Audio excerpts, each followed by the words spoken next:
নাজুক অবস্থানের মধ্যে আছে,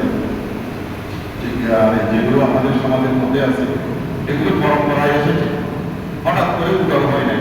আমরা হঠাৎ করে এগুলো গুনগুন না, হঠাৎ করে এখানে রেওয়াজ পায় নাই।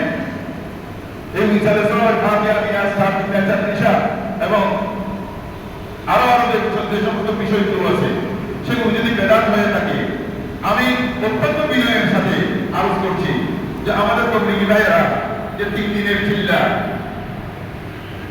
7 দিনের চিল্লা, 15 দিনের চিল্লা, 1 মাসের চিল্লা, 3 মাসের চিল্লা, 6 মাসের চিল্লা হাদিস এবং কোরআনে পাকের মধ্যে কোথাও দেখাতে পারবেন? দেখা যে হুজুর সাল্লাল্লাহু আলাইহি ওয়াসাল্লাম সাহাবায়ে কেরামরা এই ধরনের চিন্তা করেছেন বা চিন্তা নির্দেশ দিয়েছেন। যারা করে তারা সওয়াবের কাজ মনে করে করে, যারা এই ধরনের চিন্তা করে তারাও কি মনে করে করে সওয়াবের কাজ মনে করে করে। যেখানে সওয়াবের কাজটা এসে যায় সেটাকে বিবেচনার দাবি রাখি। আমি এক কথায় পাওয়া যায় না বলে যেখানে আমি ঢুকিয়ে আমি ফেলে দিলাম। আদিদের পাকের মধ্যে চিন্তার কথা নাই, কোরআনের পাকের মধ্যে এই ধরনের যেটা আমি বললাম একটা ডিউরেশন, একটা ঠিক করে, একটা সময় ঠিক করে, একটা টাইম ঠিক করে দেয়া। ভাই দেখেন আমাদের এখানে জোহরের নামাজ কয়টা গেছে? একটা 15 না, জোহর একটা 15। জোহরের সময় সূর্য ডলার পর থেকে শুরু করে আসর হওয়ার আগ পর্যন্ত, সূর্য ডলার পর থেকে আসর হওয়ার আগ পর্যন্ত জোহরের সময় আপনাকে আল্লাহ পাক সুবহানাহু ওয়া তাআলা রাসূল দিয়েছেন। এই সময়ের মধ্যে আপনি এই সময়টার মধ্যে আপনি যদি জোহরের নামাজ আদায় হয়ে যান, তাহলে আপনি একটা মনের ভাব করেন। এটা কে দিল? আল্লাহ দেবে, আল্লাহ রাসূল দেন। একটা 15-এর মধ্যে জোহরের নামাজ আদায় করতে হবে। যদি একটা 15-এর মধ্যে যদি জোহরের নামাজ আদায় না করে তাহলে সভাপতি সাহেবের উপর নারাজ হয়ে যাবে। মুয়াজ্জিন সাহেব যদি একটা সময় যদি আযান না দেয়, মুয়াজ্জিন সাহেবের চাকরি চলে যাবে, যাও তোমার দরকার নাই, তুমি ঘুমাইয়াছিলা, এগুলো ঘুমানোর জন্য তোমাকে বেতন দেওয়া হচ্ছে না, তুমি একটা সময় আযান কেন দিলে না? কোথায় আছে একটা সময় আযান দিতে হবে? কোথায় আছে একটা সময় জোহর নামাজের জামাত করতে হবে? এগুলো আমাদের দ্বারা নির্ধারিত, এগুলো হাদিস কোরআনের কথা তো নয়, আমাদের দ্বারা নির্ধারিত। আর আমরা নির্ধারিত করলাম কেন? এই কারণে বলছি যে আমাদের ভাইদের মধ্যে, নামাজি ভাইদের মধ্যে, আমাদের মুসলমান ভাইদের মধ্যে বিভিন্ন কাজ আছে। অফিস আদালত যারা করেন তাদেরকে লাঞ্চের একটা ছুটি দেওয়া হবে। লাঞ্চ তো মানুষ 5টার সময় খায় না, 1টা থেকে 2টার মধ্যে লাঞ্চ সেরে গেছে, সেটাই তো লাঞ্চের টাইম। তো যারা ব্যবসা করেন, যারা চাকরি বাকরি করেন, যারা গৃহস্থালি করেন, যারা অন্যান্য কাজ করেন, প্রত্যেকের সুবিধা যাতে জোহরের নামাজটা বাদ না যায় করে দেওয়া হয়েছে। 1টার সময় জমিতে করা মসজিদে জোহরের নামাজ অনুষ্ঠিত হবে। অন্যান্য মসজিদে যে এরকম টাইম আছে, কোনো মসজিদে 1টার সময় হয়ে থাকে, আবার কোনো মসজিদে 1টার সময় হয়ে থাকে। আমাদের এখানে জুমার নামাজ 1টার সময় করতে দেওয়া হয়েছে। এটা মানুষের সুবিধা, কোনো জরুরি না, মানুষের সুবিধা। আপনি 24 দিনেই করতে হবে সেটা জরুরি না, 11 তারিখেই করতে হবে জরুরি না, 4 দিন দেখা 4 দিনেই করতে হবে এটা জরুরি না। 11 পুরো মাস তো এই হয়,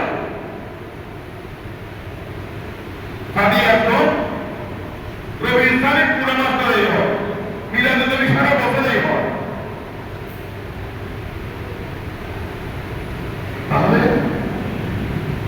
নির্দিষ্ট করে দেওয়া হয়েছে, যেহেতু আত্মীয় স্বজন যারা আছে তারাও জানতে 4 দিনে একটা ফাতিহা, সেই ফাতিহার দিনটার জন্য অপেক্ষা করে থাকে। তারা অফিস থেকে ছুটি নিয়ে, আমার ভাই মারা গেছে, আমার বাবা মারা গেছে, আমার আত্মীয় মারা গেছে, 4 দিন তার ফাতিহাটা হবে, ফাতিহায় উপস্থিত হতে হবে। তো সেই সুবিধাতে এই দিনটা মুকরর করা হয়, না হয় শরীয়তের দিক থেকে এটা মুকরর করা হয়। ভাই আল্লাহ পাক সুবহানাহু ওয়া তাআলা পৃথিবী সৃষ্টি করেছেন, এই পৃথিবীর মালিককে আল্লাহ। আল্লাহ না। আপনি কেন রেজিস্ট্রি করা, আপনি কেন জায়গা নামজারি করা, আপনার সেটা সৃষ্টি করেছেন আল্লাহ, আর নামজারি করেছেন আপনি, পর্দা করতেছেন আপনি, কোর্ট কাছারি বেচা কিনা করতেছেন আপনি। আপনাকে এই সৃষ্টির পিছনে আপনার কি ভূমিকা ছিল? এই পৃথিবী তৈরি করতে এক ফোঁটা পানি আপনি দিয়ে সহযোগিতা করেছিলেন আল্লাহকে। নবীরা আল্লাহ কারো সহযোগিতার দরকার নাই, আল্লাহ সৃষ্টি করেছেন। তো মাঝখানে পরে আপনি এসে বাগবাগোয়া করতেছেন, পেশা কিনা করতেছেন, রেজিস্ট্রি করতেছেন, মিউটেশন নামজারি করতেছেন। সেটা কেন? সেটা কি ঠিক হচ্ছে? কার জায়গা নামজারি কে করে? জায়গা কার নামজারি কার হচ্ছে? মালিককে বিক্রি কে করতেছে? কিন্তু যেটা করতেছে সেটা ঠিক কিনা? ঠিক তো। বিক্রিও হচ্ছে, রেজিস্ট্রিও হচ্ছে, নামজারিও হচ্ছে, দরও তৈরি করা হচ্ছে, আবার সেটা বহন করে পুকুরও বানানো হচ্ছে, দোকান ফ্যাক্টরিও করা হচ্ছে। এগুলো ঠিক তো? ঠিক। তাহলে এভাবে কেন করতেছেন? গুনাহ করতেছেন না, এটা গুনাহ নয়। কারণ আমানতের মালিক আপনি, আল্লাহর আমানত, আমানত হিসেবে মালিক আপনি, আর হাকিকতের মালিক আল্লাহ। সুবহানাল্লাহ। হাকিকতের মালিক আল্লাহ। আল্লাহ, আমানতের মালিক আপনি। ফাতিহা নিয়াজ, চাকরিতে চালিশা, কবর জিয়ারত, কুরআন শরীফের তেলাওয়াত, ইবাদতের আল্লাহর জন্য। ওমান মারা গেছে মানুষের জন্য। সুবহানাল্লাহ। ইবাদত আল্লাহর জন্য। আল্লাহর জন্য। কিন্তু পৌঁছাচ্ছি কাকে? যিনি মারা গেছেন তাকে। কারণ আল্লাহ রাসূলের সাথ করেছেন, আল্লাহ রাসূলের সাথ করেছেন হুজুর সাল্লাল্লাহু আলাইহি ওয়াসাল্লাম আনাহু ক্বালা মাল মাইয়িতু ফি কবরিহি ইল্লা কাল গরিবিল মুবাররাস। কবরের মধ্যে মাইয়িতের অবস্থা এমন হয়ে যায় যে পানিতে ডুবে মরা মানুষের মতো। একজন মানুষ পানিতে ডুবে পড়ে যাচ্ছে, স্রোত তাকে টেনে নিয়ে যাচ্ছে, ঘূর্ণিপাক তাকে ফেলে দিয়েছে। সেই সময় তার যে অবস্থা হয়, সে বাঁচার জন্য যেভাবে কাকুতি বিনতি করে, বাঁচার জন্য যে হাত উঠান করে, বাঁচার জন্য কোন একটা অবলম্বন করার যে চেষ্টা করে, কবরের মধ্যে মরিয়তের ঠিক সেই অবস্থা হয়। আমরা এখনো কবরের জায়গায় বলে, কবরের উপরে আছে বলে, কবরের ভিতরে মানুষের কোনো খবর আমাদের জানা নাই।